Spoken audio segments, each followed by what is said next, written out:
Apakah benar rakyat Indonesia sudah terjamin kesehatannya?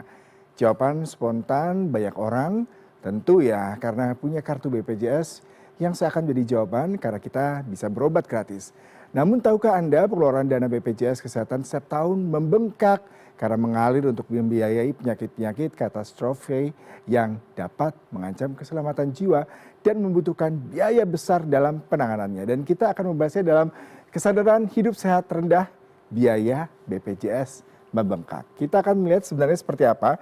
Kalau bicara mengenai BPJS, BPJS ini berdiri dari tanggal 1 Januari di tahun 2004. Pada saat ini merupakan transformasi dari PT Jam Sostek, di mana memang tujuannya adalah memberikan pelayanan kesehatan bagi masyarakat. Pada saat itu ada undang-undangnya nomor 40 tahun 2004 terkait dengan kita bicara mengenai sistem jaminan sosial nasional atau undang-undang SJSN.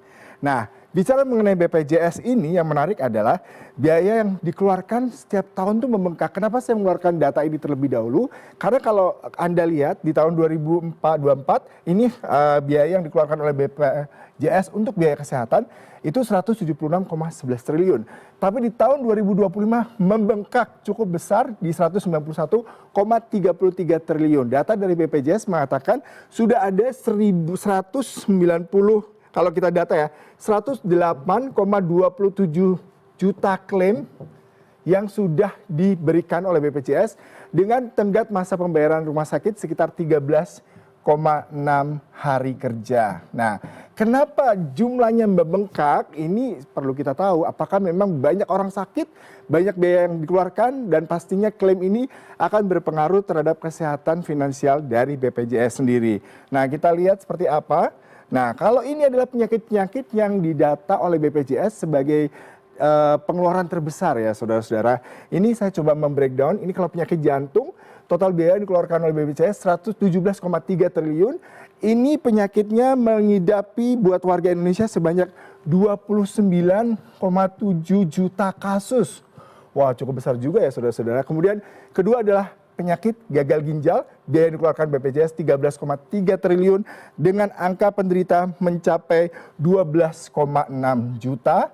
Lalu disusul dengan penyakit kanker dengan biaya 10,3 dengan jumlah penderita mencapai sekitar 7,1 juta, disusul dengan stroke, penyakit hemofilia total biaya 909 dan juga penyakit thalassemia dan juga penyakit sirosis hati. Ini adalah biaya-biaya memang harus ditanggung BPJS. Kalau saya tadi membaca kutipan dari Direktur BPJS yang mengatakan di pertemuan dengan Komisi 11 DPR, mereka itu nombok sekitar 2 triliun setiap tahun, setiap bulan, karena biaya yang didapatkan itu 14 triliun, tetapi mereka harus membayar untuk biaya ini sekitar 16 triliun. Jadi kurang lebih ada defisit 2 triliun rupiah setiap bulan yang harus dikeluarkan oleh BPJS, saudara-saudara. Nah, kemudian kita akan melihat seperti apa sebenarnya pendapatan dari BPJS. Pendapatan BPJS memang cukup signifikan bertambahnya dari tahun 2024 di 165,34 triliun menjadi 176,72 triliun.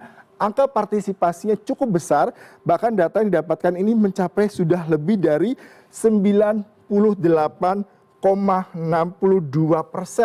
penduduk Indonesia sudah berpartisipasi dan ikut membayar dan juga bagian aktif dari kepesertaan BPJS. Tetapi yang perlu kita lihat ini memang sudah menyentuh angka dari 282 juta penduduk.